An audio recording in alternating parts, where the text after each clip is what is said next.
बच्चों, आज हम हिंदी लेखन में पत्र लेखन के बारे में जानकारी प्राप्त करेंगे।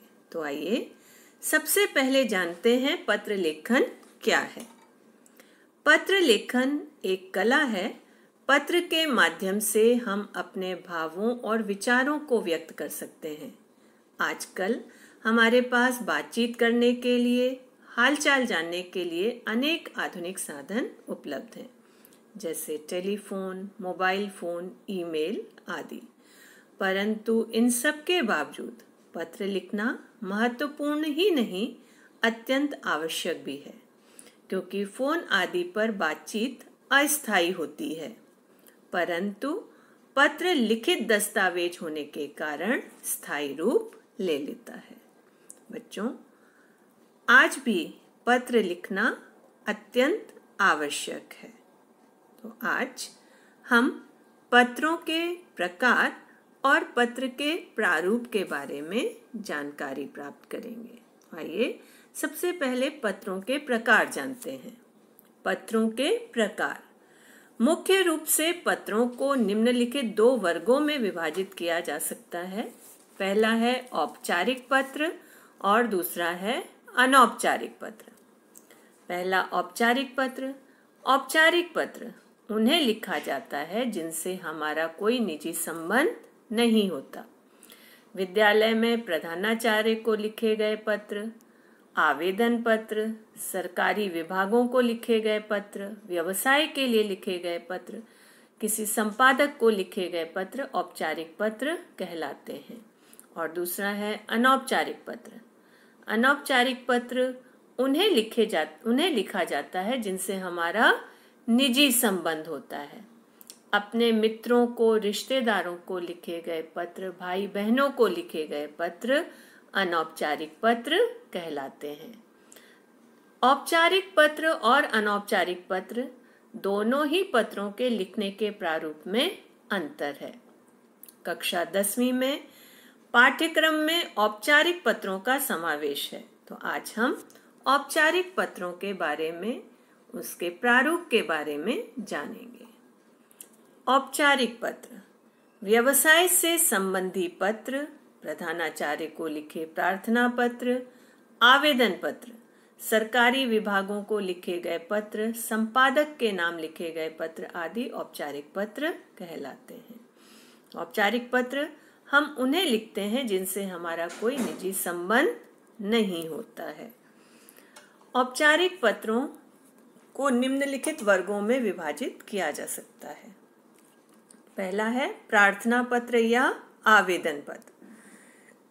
प्रार्थना पत्र क्या होते हैं? जिन पत्रों में निवेदन अथवा प्रार्थना की जाती है वे प्रार्थना पत्र कहलाते हैं। तो प्रार्थना पत्र में कौन से पत्र आते हैं? अवकाश के लिए लिखे गए पत्र, शिकायती पत्र, सुधार संबंधी पत्र, आवेदन पत्र आदि प्रार्थना पत्र के अंतर्गत आते हैं। दूसरा है संपादकीय पत्र। किसी समाचार पत्र के संपादक के नाम लिखे गए पत्र संपादकीय पत्र कहलाते हैं। इन पत्रों में हम किसी समस्या के बारे में जानकारी देते हैं, किसी सुझाव को बताते हैं या कोई अपील की जाती है। तीसरे हैं कार्यालयी पत्र। कार्यालयों के लिए प्रयोग में किए जाने वाले पत्र कार्यालयी पत्र कहलाते हैं। और चौथे हैं व्यापारी अथवा व्यावसायिक पत्र।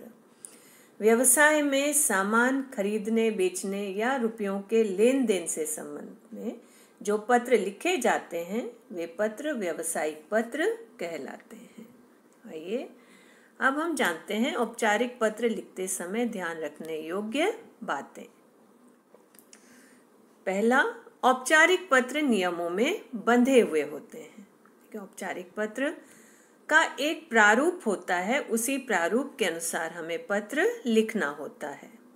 दूसरा, इस प्रकार के पत्रों में भाषा का प्रयोग ध्यानपूर्वक किया जाता है। इसमें अनावश्यक बातों का उल्लेख नहीं किया जाता।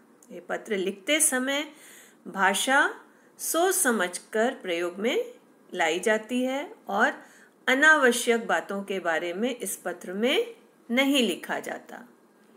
तीसरा, पत्र की भाषा सरल, लेख स्पष्ट व सुंदर होना चाहिए। ठीक है, पत्र की भाषा ऐसी हो जो आसानी से समझ में आ जाए। लेख स्पष्ट और सुंदर होना चाहिए।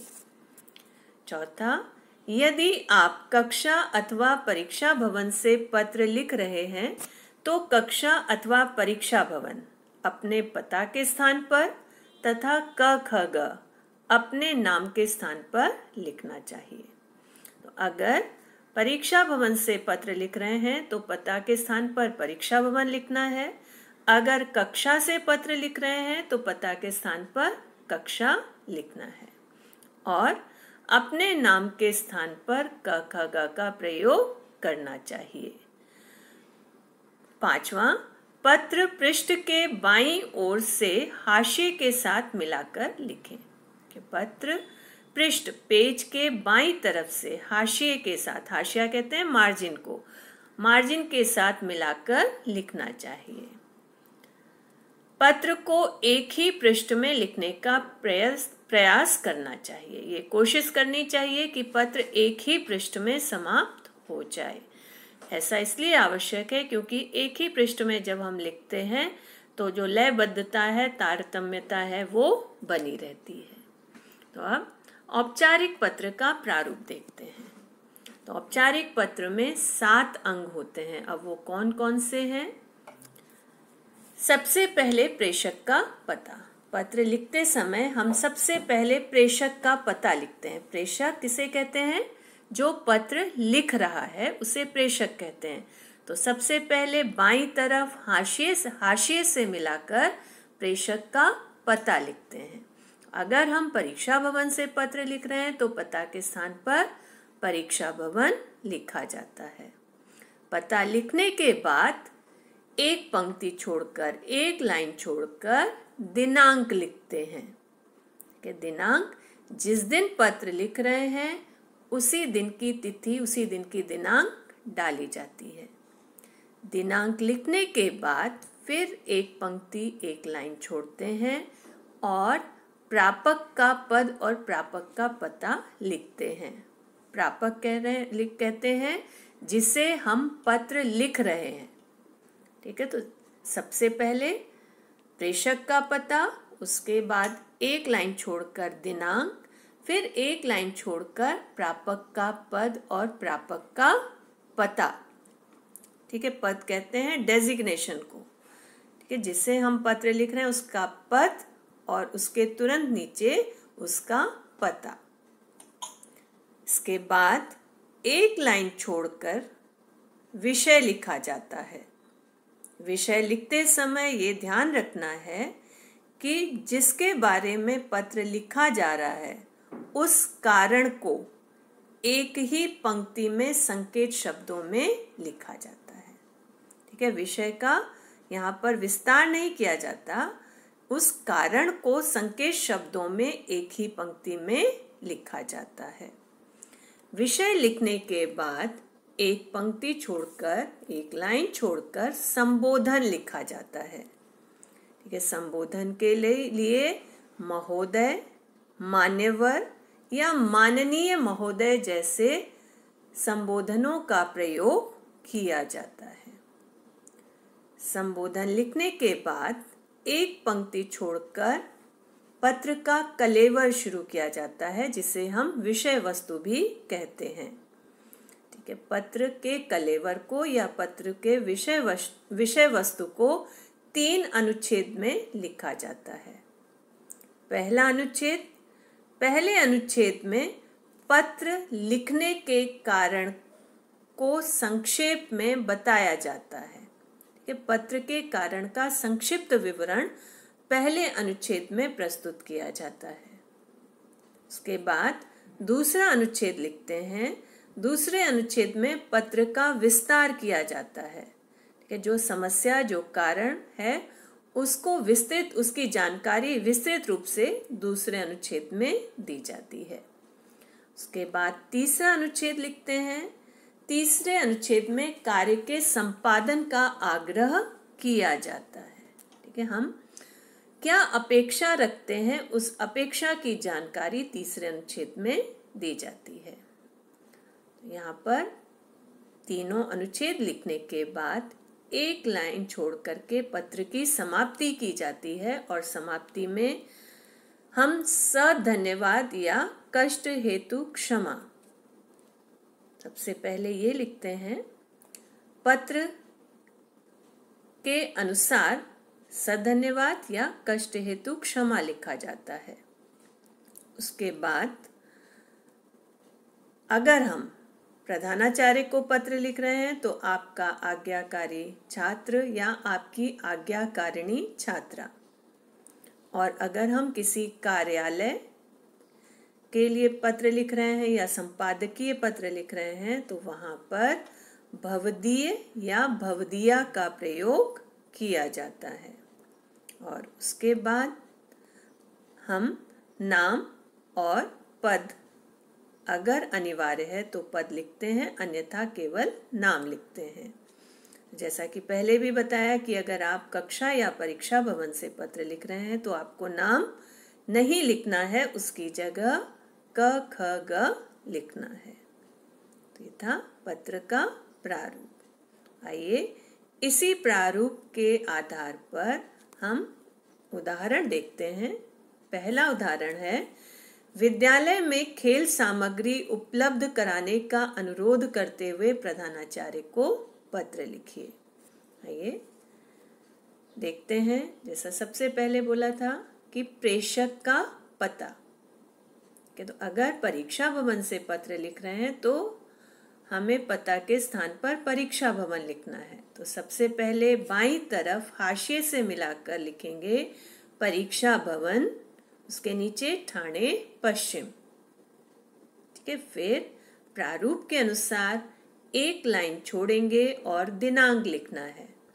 तो दिनांक लिखेंगे, ठीक है, जिस दिन हम पत्र लिख रहे हैं उस दिन की तारीख। तो आज है 31 जुलाई 2020। तो पत्र में दिनांक लिखने की तारीख है, ध्यान से देखिए 31 जुलाई। ठीक है, महीने को हमने शब्दों में लिखा है और उसके बाद अल्प विराम कॉमा लगाया है। तो 31 जुलाई 2020। ठीक है, फिर एक लाइन छोड़कर प्रापक का पद और पता। ठीक है, तो हमें विद्यालय के प्रधानाचार्य को पत्र लिखना है। तो यहाँ पर पद क्या है, प्रधानाचार्य। लिखेंगे प्रधानाचार्य और उसके नीचे पता क ख ग विद्यालय ठाणे पश्चिम। इसके बाद एक लाइन छोड़कर विषय लिखेंगे। जैसा मैंने पहले भी बताया था, विषय एक पंक्ति का संकेत शब्दों में होना चाहिए। खेल का सामान उपलब्ध कराने के लिए निवेदन। उसके बाद एक लाइन छोड़कर संबोधन लिखेंगे, माननीय महोदय। उसके बाद एक लाइन छोड़कर पत्र का पहला अनुच्छेद आएगा। ठीक है, तो यहाँ पर पत्र लिखने का जो कारण है उसके बारे में संक्षिप्त रूप में जानकारी दी जाती है, जैसा कि आपको प्रारूप में बताया। तो पहला अनुच्छेद है, सविनय निवेदन है कि मैं खेलों में रुचि रखने वाला 10वीं कक्षा का छात्र हूँ। मैं आपका ध्यान खेलों के सामान की अनुपलब्धता की ओर आकर्षित करना चाहता हूँ। अब दूसरे अनुच्छेद में समस्या के बारे में विस्तृत रूप से बताया जाएगा। तो दूसरा अनुच्छेद है, 2 माह पश्चात क्षेत्रीय खेल प्रतियोगिताएं शुरू होने वाली हैं और हम खेल सामग्री के अभाव में उचित अभ्यास नहीं कर पा रहे हैं। फुटबॉल, वॉलीबॉल और बास्केटबॉल 2-2 या 3-3 ही हैं। जो हैं उनकी दशा भी खराब है। बैडमिंटन और टेबल टेनिस के रैकेट भी ना के बराबर हैं। नेट भी फट गया है। तो यहाँ पर हमने समस्या के बारे में विस्तार से बताया। ये था हमारा दूसरा अनुच्छेद।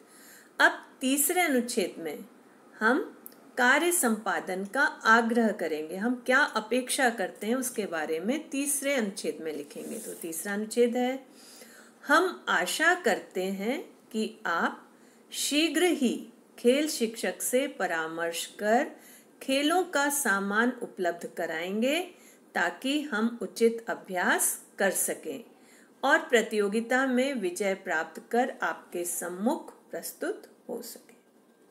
तो ये हमारे तीनों अनुच्छेद पूरे हो गए। अब प्रारूप के अनुसार हम समाप्ति करेंगे। समाप्ति में जैसा पहले बताया, पत्र के अनुरूप सधन्यवाद या कष्ट हेतु क्षमा। ठीक है, तो यहाँ हम लिखेंगे सधन्यवाद। पत्र के तीनों अनुच्छेद समाप्त होने के बाद एक लाइन छोड़ेंगे, लिखेंगे सधन्यवाद। उसके बाद एक लाइन छोड़कर, ये पत्र हम प्रधानाचार्य को लिख रहे हैं, तो हम लिखेंगे आपका आज्ञाकारी छात्र। ठीक है, तो ये आया आपका आज्ञाकारी छात्र।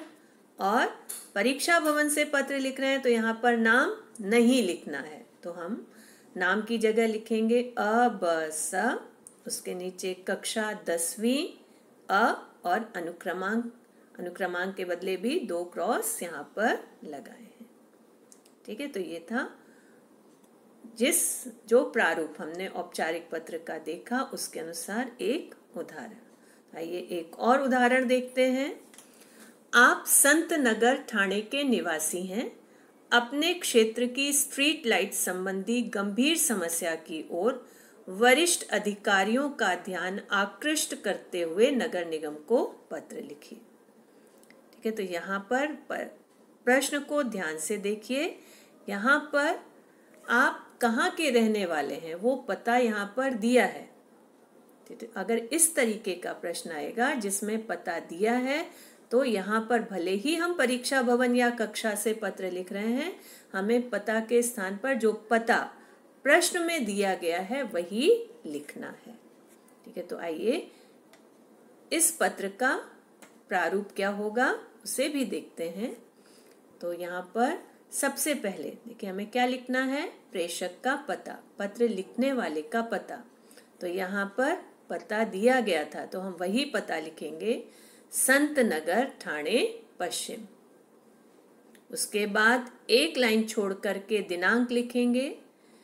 दिनांक जिस दिन पत्र लिख रहे हैं उस दिन की होगी, दिनांक 31 जुलाई। महीना शब्दों में लिखेंगे, उसके बाद कॉमा लगाना है, 31 जुलाई 2020। ठीक है, तो उसके बाद एक लाइन छोड़ने के बाद जिसे पत्र लिख रहे हैं उसका पद और उसके तुरंत बाद पता। ठीक है, तो यहाँ पर पद है महाप्रबंधक और पता विद्युत विभाग ठाणे नगर निगम ठाणे महाराष्ट्र।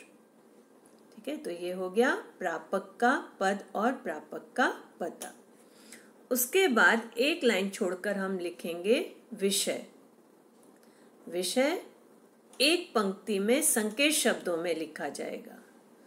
तो हमारा यहाँ पर विषय है स्ट्रीट लाइट्स की दयनीय स्थिति हेतु शिकायत पत्र। विषय के बाद एक लाइन छोड़ेंगे और संबोधन लिखेंगे। संबोधन यहाँ पर हम इस्तेमाल करेंगे महोदय, और उसके बाद फिर एक लाइन छोड़ने के बाद हम पत्र का पहला अनुच्छेद लिखेंगे जिसमें हम समस्या की संक्षिप्त जानकारी बताएंगे। तो देखिए पहला अनुच्छेद है, मैं संत नगर ठाणे का निवासी हूँ। मैं यह पत्र स्ट्रीट लाइट्स की दयनीय स्थिति की ओर आपका ध्यान आकृष्ट कराने के लिए लिख रहा हूँ। अब दूसरा अनुच्छेद जब लिखेंगे तो उसमें समस्या के बारे में विस्तृत जानकारी दी जाएगी। तो ये दूसरा अनुच्छेद हम कैसे लिखेंगे, महोदय इस समय बारिश का मौसम है।